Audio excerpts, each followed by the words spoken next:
expliquer beaucoup de choses de la saison. Mais qui va expliquer beaucoup de la saison prochaine. Parce que, bon, comme on a parlé un petit peu de salaire, mais les trois vont pas rester. Et le troisième, je vais en parler avec vous parce que je trouve ça intéressant. D'une part, Struna et Camacho, on parle de 2 millions. C'est pas vrai qu'on doit mettre 2 millions sur ces deux joueurs-là. Donc, il y en a un des deux qui va sauter. Mais de plus en plus, quand j'analyse l'effectif montréalais, je considère que celui qui a la plus grande valeur marchande n'est pas Mihailovic, mais est Kamal Miller. Pour moi, c'est un gros défenseur costaud gaucher qui est dans le programme canadien en tant que titulaire et qui va se faire exposer dans de nombreuses reprises contre des équipes de qualité et dans un groupe de qualité. Je crois que vraiment, véritablement, s'il y en a un qui pouvait partir en transfert sec, c'est vraiment Kamal Miller. Et dans cette équation-là, donc Renard qui joue un peu aux échecs, t'as ramené un Torkelson, bon, qui est blessé, mais qui sera là dans le groupe de 2022. Il y a une réflexion qui se pose parce que des trois, moi j'en suis certain, là, je veux dire, il y en a au maximum 2 qui reviennent. Et peut-être juste un qui revient pour 2022. Donc, c'est super pertinent ce que tu fais, Neil, comme justement d'analyser vraiment qu'est-ce que chacun apporte, combien ça coûte pour apporter ça, et combien coûtent les alternatives pour rapporter ce que eux rapportent. Donc, je trouve ça super pertinent comme type de dossier. Puis, j'aimerais juste vous entendre sur on va dire, mon intuition, ma façon de parler, mais au sujet de Kamal Miller. Je sais pas, il vient de signer, il a signé une prolongation de contrat, je crois, il y a comme quelques semaines ou un mois ou deux. C'est peut-être pas étranger non plus, là, tu sais, peut-être ce qui augmente la valeur de ton transfert potentiel, puisque c'est souvent pas une question de ton salaire que tu gagnes qui va. Est-ce que tu te souviens si, quand on l'avait acquis, il y avait un truc de revente où on l'avait acquis à 100%, là, contrairement à... C'est Orlando, je pense que c'était un espèce de truc bizarre où il avait mis...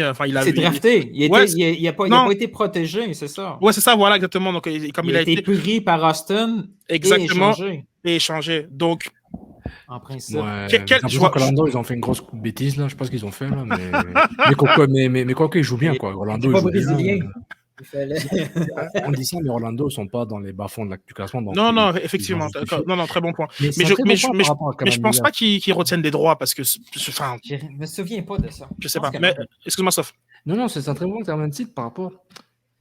Est-ce que c'est celui qui a. Je suis pas sûr que c'est celui qui a la plus grande valeur marchande en termes d'argent. Tu as apparemment raison, mais est-ce que c'est le joueur le plus facilement vendable? Ça, Et c'est peut-être la même chose. Non, mais moi j'entends comme ça. La plus grosse valeur marchande, c'est évidemment Wanyama, mais personne ne va l'acheter. Donc c'est pour ça que je pense que je le mets comme ça dans cette capacité de vente. Qui est vraiment quelqu'un qui a envie de mettre un chèque pour lui.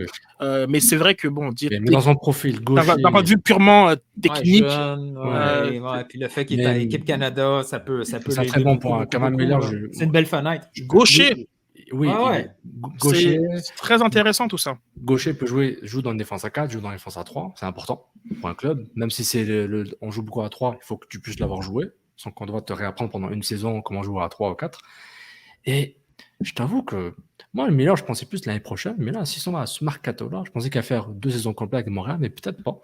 Peut-être c'est juste sa première saison avec le club, parce que le club est en mode je vends avec profit. Le problème de Montréal, là, c'est le défi, tu cherches, le défi. C'est que Montréal n'a pas d'historique de vente de joueurs à succès. C'est ça le problème. Parce que il y a des équipes en MLS, là, ils n'ont même pas besoin d'être bons très très longtemps que boum, il y a des rumeurs sur ce joueur-là. Dallas, dès qu'un joueur sort de l'académie, il a joué un mois et demi, bang, c'est sûr qu'on va pouvoir le vendre à 5 millions. Montréal n'a pas ça encore. Il n'y a pas le fameux joueur. Les jeunes de Dallas, ils sont américains, puis il y a beaucoup plus d'exposure genre pour l'équipe américaine qu'il y en a pour l'équipe canadienne. Oui, mais là, il y a un hype canadien. Là. On s'entend mais comme j'avais dit une fois qu'on parlait de l'équipe Canada, le hype, il s'appelle Alphonso Davies puis Jonathan David. They're already gone. Genre, en soi. Puis comme, c'est pas mal ce qu'il y a. Ouais, mais tu peux rajouter, là, Carl Aaron, il sort de la MLS. Il réussit en dehors de la MLS, Non, c'est sûr. Et tu penses pareil qu'avec ces réussites-là, les scouts vont garder un œil dessus, puis avec les Gold Cup, le vibe, la réputation des les prochains mois sont et donc, tout à fait. donc Et quand tu sais, quand tu ajoutes que l'agent Octogone est le même agent que celui de Tajon Buchanan, Ah ouais? qui a été vendu à Bruges, 1 plus 1 plus 1. Et que Oliver Renard, il est belge, plus 5, plus 15. Bon, qu'est-ce que tu sais que tu veux pas dire? non, mais pour moi, je pense que justement, c'est un peu champ gauche parce que c'est un excellent point. Quel est le prix de Mihajlovic? Ok, c'est bon, ça fait 3 semaines qu'on en parle sans avoir aucun chiffre, mais peut-être que ce premier gros transfert, ou gros ou pas, en tout cas, bref, ça a évalué, mais en termes de profil de joueur, mais Kamal Miller, ça me plaît beaucoup. Et ça se vend plus facilement. Ça me plaît beaucoup. Et ça se vend plus facilement qu'un militaire offensif, que c'est un risque. Alors qu'un défenseur, tu sais, c'est quoi? Tu vois, un milieu offensif comme Mihajlovic, il faut que l'équipe ait une vision pour lui. Alors qu'un défenseur, les duels, c'est comment? C'est quoi ça prend un pas? Je ne veux pas rabaisser la qualité intrinsèque des défenseurs. Mais tu m'as ramené un excellent point aussi. Pour moi, un défenseur est plus facile à vendre qu'un milieu offensif. Un milieu défensif, c'est facile. On connaît ses qualités, mais un milieu offensif, comme. Vas-y. Non, c'est bon, continue. Oublie ça. Continue. Non, je pense que j'allais dire une connerie, donc tu peux continuer. Non, justement, continue, s'il te plaît. Donc je fais une hypothèse. Je sais pas ce que vous pensez. Est-ce qu'un défenseur est plus facilement vendable? Parce qu'il y a moins de. Pas plus facilement. Je parle nécessairement de Mihajlovic, parce qu'il y a vraiment un profil très spécifique, Mihajlovic. Oui, il y a une versatilité dans son jeu. Il peut quasiment jouer au 8. Il peut jouer sur un côté temporairement. C'est une sorte de faux 10. Il a un aspect offensif. Il garde le ballon. Mais c'est comme il faut qu'un club le veuille, quoi, ou un coach le veuille dans son système, ou alors comme Kamal Miller, ça passe partout. Central gauche, latéral gauche, la fullback, quoique. Je pense pas qu'il va être un Alphonso Davies, là. Je suis allé vérifier l'échange qui a été fait. Ça a été vraiment. Il n'y a pas de conditionnel. Là. Ben, il y a un conditionnel, un 50 000 d'allocation conditionnelle, qu'on s'en fout un peu. Ça a coûté 225 000 en gamme, et aussi un premier choix du MLS Draft cette année, en 2021. Pour répondre à Charles Dauphiné, je dirais que Kamal Miller, je le vois bien en Bundesliga. 2? Je le vois bien là-bas. Il peut commencer à 2. Il peut commencer à 2, se faire prêter. Il peut se faire prêter en 2, c'est un bon niveau. Je vois bien en Bundesliga. Il ne peut pas jouer pour le Bayern ou Borussia, là, mais il y a plein de clubs là. Eintracht Francfort, Wolfsburg sur le banc. Bon, Schalke, c'est une catastrophe là. Mais tu sais, on va jouer ensemble pour lui. Hein? Ils sont D2, Schalke, en passant. Oui, ils sont passés en D2. C'est un club qui il y a des gros clubs qui sont descendus en D2. Il y a vraiment des. Non, ils sont en perdition. Un autre dossier. C'est un très bon point, Sid, quand même. Moi, je pensais qu'encore un an, mais peut-être ce mercato, il pourrait disparaître là. Ouais, je partage les joueurs qui sont sous Octagone. Tu veux nous faire stresser, là? Ah, zoom! Non, on a notre ami Tajon Buchanan qui est là avec sa valeur de 7 millions. Gianluca Busio, Cole Bassett et Shina Iyashiki, deux du Rapids. Sam Vines, lui je connais pas, et Kamal Miller qui arrive quand même assez international, Vines. Américain, ok, Sam Vines, ok. Ouais. Okay, d'accord. Puis donc Kamal Miller qui se place quand même pas mal haut dans le groupe de joueurs qu'ils ont. Donc, non, tu viens de me stresser solide. Là. Je vois ça, puis ouf. Il est parti, il est parti pour 3 millions. Let's enjoy the moment. Le seul truc, c'est qu'il n'est pas si jeune que ça, tu vois. Donc, est-ce qu'une équipe, dans le sens de son développement, c'est pour ça que si ça se fait, ça se fait rapidement. Son développement. Après, c'est le genre de joueur aussi.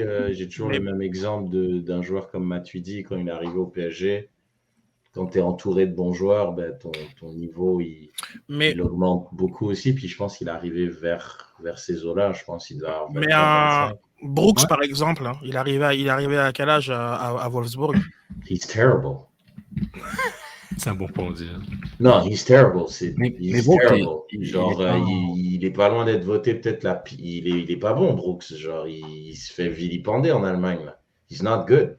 Brooks, c'est pas déjà un germano-américain. Yeah, il a un physique de déménageur. Ouais. He's not good. Like, I mean, en tout cas. Mais Brooks, c'est un Allemand, là, quoi. Il a été formé en Allemagne.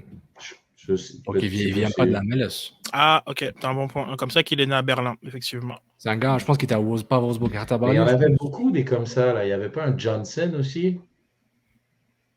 Un Non, mec il à avait- Métis, là, qui était né en Allemagne, mais qui jouait. Non, pour t'as l'équipe raison, de- sauf que je raconte des bêtises. Ah, c'est quoi, Il est formé Allemagne. en Allemagne. Il était chez les jeunes du Hertha à Berlin.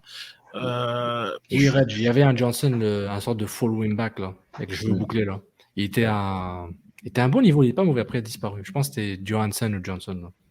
Ouais, Vines a été transféré en Belgique pour 2 millions. La Belgique, il se réactive un peu. Hein.